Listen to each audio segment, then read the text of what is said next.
So hi guys, good morning and welcome to new day with a new blog.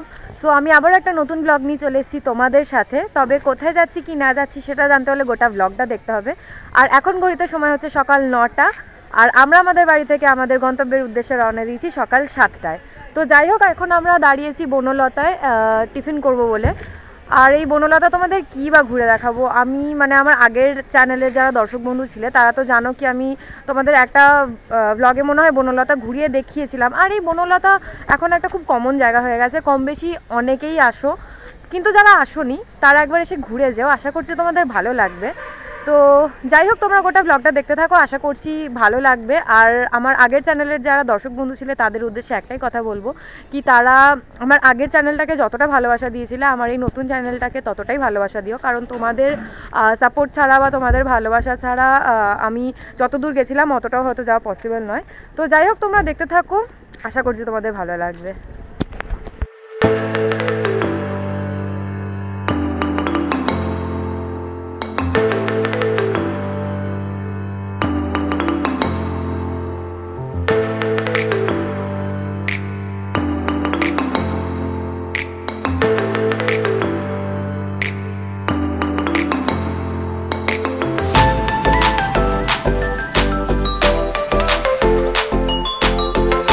বনলতায় এত সুন্দর সুন্দর ফুল হয় না, এখানে ওনারা চাষ করেন।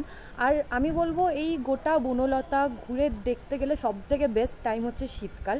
তখন ভীষণ সুন্দর সুন্দর ফুলও দেখা যায়, গোটা বনলতাটাও ঘুরে দেখা যায়। তো আমার মতে বনলতা ঘুরে দেখার জন্য বেস্ট টাইম হচ্ছে শীতকাল। যাই হোক, আমি যতটুকু পেরেছি, যেই চারপাশটা তো ঘুরে দেখানো গোটাটা সম্ভব নয়, তো যেটুকু পেরেছি তোমাদেরকে ঘুরে দেখিয়েছি। আর এখন সমস্ত ফুল প্রায় নেইও, এখানে সব থেকে সুন্দর সুন্দর ফুলগুলো দেখার জন্য বেস্ট টাইম হচ্ছে শীতকাল। ভ্যারাইটিস অফ ফুল দেখতে পাওয়া যায়। তো যাই হোক, কন্টিনিউ বৃষ্টি হচ্ছে, কি আর ভিডিও করব।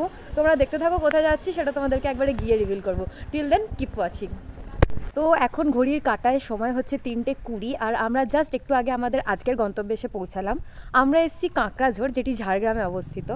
আর বিশ্বাস করো, জায়গাটা পুরো নিরিবিলি, চোখেরও শান্তি, চারিদিকে সবুজ, আবার কানেরও শান্তি। কোনো গাড়ির কোনো একটা আওয়াজ নেই, কোনো কিচ্ছু নেই। আর আমরা একদম রাস্তার ধারেই আছি। আমাদের হোটেলটা পুরো চারিদিকটা জঙ্গল দিয়ে ঘেরা। তোমাদেরকে দেখাচ্ছি, তোমরা জাস্ট দেখো হোটেলটা। দাঁড়াও, এই যে এটা হচ্ছে আমাদের হোটেল, আর এটা হচ্ছে আমাদের হোটেলের চারিদিকের ভিউ। এই যে সামনের রাস্তাটা, এটাই হচ্ছে মেন রোড, আমরা এটা দিয়ে এলাম। আর চারিপাশটা পুরো জঙ্গল। ওইখানটা হচ্ছে ওই ঘরটা হচ্ছে খাওয়ার জায়গা।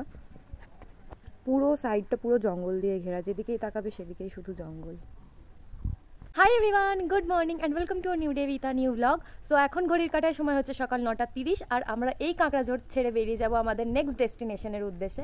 তবে কোথায় যাব সেটা তোমাদেরকে গিয়ে বলবো। তো এখানে বাস একটা বসতি টাইপের আছে, নিচ দিক দিয়ে গিয়ে কয়েকটা বাড়িকে নিয়ে একটা বসতির মতন। আর আমরা যেই হোটেলে আছি তার পাশেই মিলিটারিদের ক্যাম্প, সেই কারণে এটা হচ্ছে পুরো নো নেটওয়ার্ক জোন এরিয়া। কোনো নেটওয়ার্ক, কোনো ইন্টারনেট, কোনো কিচ্ছু নেই। সেই কারণে আমি ভাবলাম কালকের ব্লগটা আর আজকের ব্লগটা দুটোকে পাঞ্চ করে একটা ব্লগ দেবো। সেই কারণে আজকের ব্লগটা একটু বড় হবে। তো চলো আজকের ব্লগটা এখান থেকে স্টার্ট করা।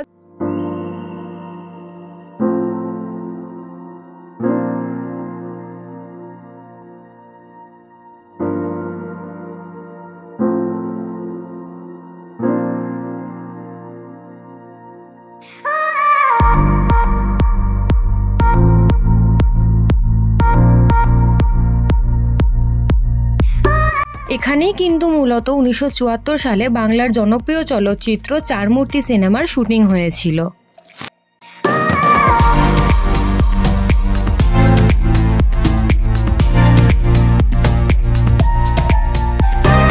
এখন ঘড়ির কাঁটায় সময় হচ্ছে বেলা 12:03, আর আমরা জাস্ট একটু আগে এসে পৌঁছলাম আমাদের গন্তব্যে।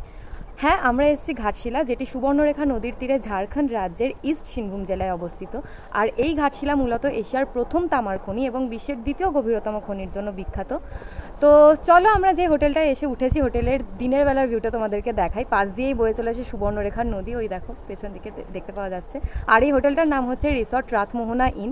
ভীষণ সুন্দর একটা হোটেল, হোটেলের রুমগুলো পুরো কটেজ সিস্টেমে, ভীষণ বড়। একটা ছোটোখাটো পার্কও আছে যেখানে বসে সারাটা দিন তোমাদের কেটে যাবে। পাশ দিয়ে আবার নদী বয়ে যাচ্ছে। তো চলো এখন দিনের বেলার ভিউটা তোমাদেরকে দেখাই, তারপর রাতের বেলার ভিউটা তোমাদেরকে দেখাবো, দেখতে থাকো।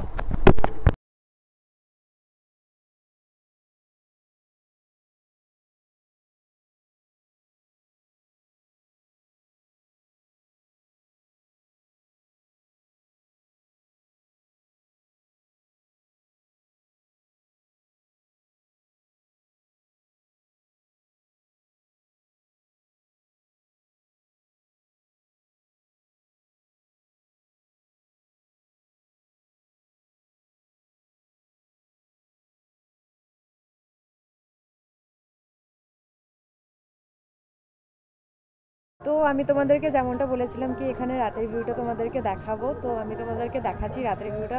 আমি জানি না তোমাদের কতটা দেখাতে পারবো বা তোমরা কতটা বুঝতে পারবে, কিন্তু তাও আমি তোমাদেরকে দেখানোর চেষ্টা করছি। দেখো, আর পাশের যেই আওয়াজটা আসছে ওটাকে প্লিজ ইগনোর করে যাও। পাশে এখানে একটা লোকালের পুজো হচ্ছে, তো সেখানেই ওরা মাইক চালিয়েছে আর কি। যাই হোক, তো চলো তোমাদেরকে দেখাই।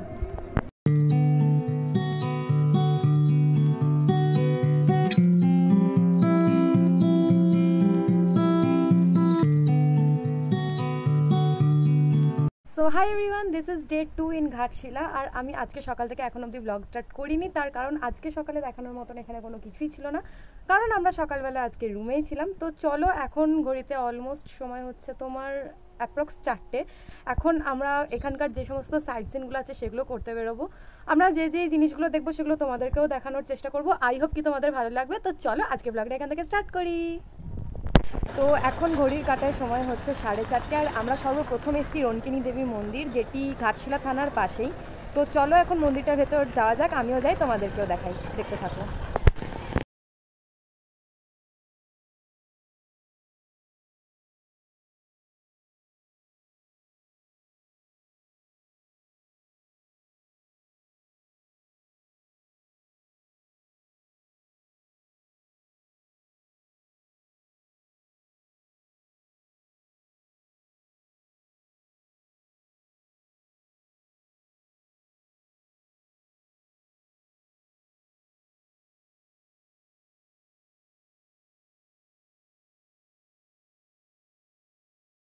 তো রনকিনী মায়ের মন্দির দর্শনের পর ইতিমধ্যেই আমরা চলে এসেছি বিভূতিভূষণ বন্দ্যোপাধ্যায়ের বাড়ি। তো বাড়ির ভেতরটাতে যাব, আমিও দেখবো, তোমাদেরকেও দেখাবো। তবে বাড়ির ভেতরের একটি জায়গায় কোনো রকম ভিডিওগ্রাফি বা ফটোগ্রাফি অ্যালাউ নয়, সেই কারণে আমি ওই জায়গাটার কোনো রকম ভিডিও তোমাদেরকে শেয়ার করতে পারবো না। তবে বলা হয় নাকি বিভূতিভূষণ বন্দ্যোপাধ্যায় ওনার মৃত্যুটাকে চোখের সামনে থেকে দেখেছিলেন। মানে একদিন সকালে নাকি উনি হাঁটতে বেরিয়েছিলেন এবং উনি দেখেন কি একটি মৃতদেহ সাদা চাদর দিয়ে শোয়া আছে, এবং চাদরটি খুলে দেখেন উনি স্বয়ং নিজেই। তো এটি দেখার পর উনি বাড়িতে এসে প্রচণ্ড অসুস্থ হয়ে পড়েন এবং তারপর আর উনি সুস্থ হননি। বিষয়টি সত্যি খুবই অদ্ভুত এবং ভুতুড়ে টাইপের একটি বিষয়। যাই হোক, চলো আমি বাড়ির ভেতরটায় যাই, আমি নিজেও দেখি, তোমাদেরকেও দেখাই।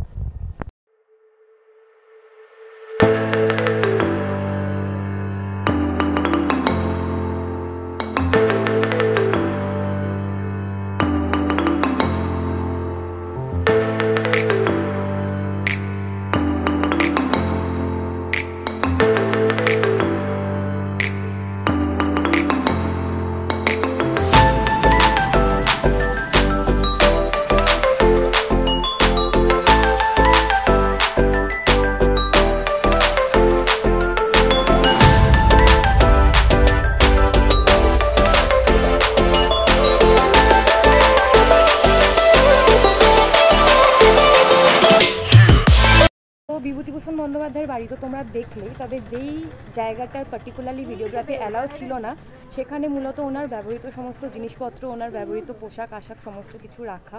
আর তোমাদেরকে আমি যেই গল্পটি বললাম কি উনি সামনে থেকে ওনার মৃত্যু দেখেছিলেন, সেই ঘটনাটি পুরোপুরি সত্যি। আর এই বাড়িটি থেকেই উনি মারা যান। তবে বিভূতিভূষণ বন্দ্যোপাধ্যায় ভাগলপুর রাজবাড়িতে থেকে পথের পাঁচালী বইটি, মানে পথের পাঁচালী উপন্যাসটি লিখেছিলেন, যেটি 1929 সালের 2রা অক্টোবর মহালয়ার দিন প্রকাশিত হয়। তো যাই হোক, চলো পরের যেখানে যাব সেখানে গিয়ে আবার তোমাদের সাথে দেখা করছি, ব্লগটা দেখতে থাকো। তো এখন আমরা এসেছি রামকৃষ্ণ মঠে, চলো ভেতরে যাই। তবে আমি কতটা ভিডিও করতে পারবো আমি জানি না, তার কারণ একদম ভেতরে ভিডিওগ্রাফি বা ফটোগ্রাফি অ্যালাউ থাকে না। তাও বাইরে থেকে তোমাদেরকে যতটা পারবো ভিডিওতে দেখাবো। চলো এখন ভেতরে যাওয়া যাক।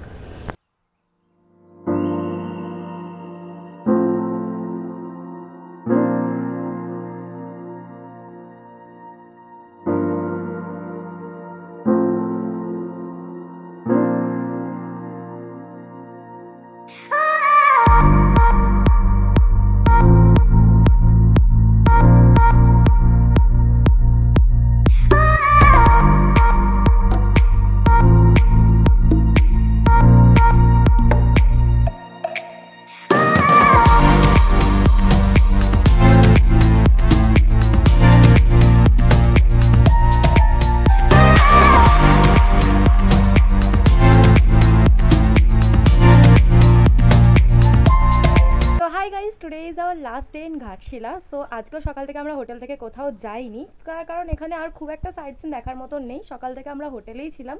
আর এখন ঘড়ির কাটায় সময় হচ্ছে বিকেল 4টে। এখন আমরা এখানের আর যে সমস্ত টুকটাক দু একটা জায়গা যাওয়ার বাকি আছে সেখানগুলোতে যাব। তো চলো আজকে ব্লগটা এখান থেকে স্টার্ট করি। আই হোপ তোমাদের ভালো লাগবে। তবে যেখানগুলো ঘুরবো তোমাদেরকেও শেয়ার করবো, জানি না কতটা শেয়ার করতে পারবো, বাট চেষ্টা করবো। সো ব্লগটা দেখতে থাকো। তো সর্বপ্রথম আমরা এসেছি রনকিনী মায়ের মন্দির। হ্যাঁ, এই ঘাটশিলায় রনকিনী মা ভীষণ জাগ্রত এবং এখানে অনেকগুলি রনকিনী মায়ের মন্দির আছে। তার মধ্যে তোমাদের তো কালকে একটা দেখিয়েছিলাম, যেটি ঘাটশিলা থানার পাশে। তারপরে এখানে আরেকটি রনকিনী মায়ের মন্দির আমরা আজকে এসেছি। তো চলো ভেতরে যাই আর তোমাদেরকে দেখাই, দেখতে থাকো।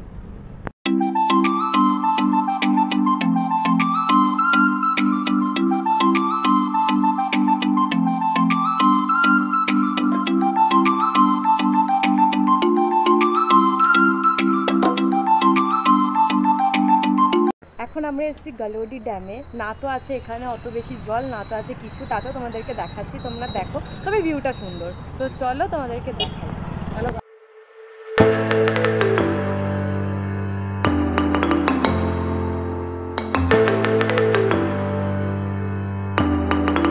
সো হাই এভরিওয়ান, আমরা আমাদের যত সমস্ত সাইট সিন করা বাকি ছিল সেগুলো করে চলে এসেছি। আমরা আবারও একটা, তাও বলে দিচ্ছি, আবারও একটা গেছিলাম রনকিনী মায়ের মন্দিরে, আর তারপর গেছিলাম গালোডি ড্যামে।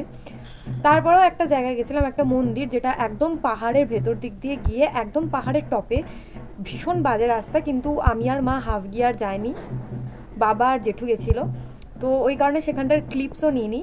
যাই হোক, আমি তোমাদের বলে রাখছি, এই গোটা ঘাটশিলা ডায়েরিজের যত দিনের মানে ওই কাঁকড়াঝোড় থেকে স্টার্ট করে ঘাটশিলার কালকের আজকের যা সমস্ত ব্লগস আছে বা যা সমস্ত ক্লিপস আছে, আমি সমস্তগুলোকে একসাথে একটা জায়গায় করে অ্যাড করে সমস্ত দিনের ব্লগগুলোকে নিয়ে একটা বড় ব্লগ দেবো। তো তোমরা একটু টাইম নিয়ে দেখো, তার কারণ আমি দেখলাম এরকম খুচখাচ করে ব্লগ দিয়ে কোনো লাভ নেই। যাই হোক, এই ছিল গোটা ঘাটশিলা ডায়েরিজের ব্লগ। কেমন লাগলো জানিও, আর যদি ব্লগটাকে ভালো লেগে থাকে তাহলে লাইক, কমেন্ট, শেয়ার আর চ্যানেলটাকে সাবস্ক্রাইব করতে ভুলো না। আবার দেখা হবে একটা নতুন দিন নতুন কোনো ব্লগ নিয়ে। টিল দেন টেক কেয়ার, সবাই খুব ভালো থেকো, বাই।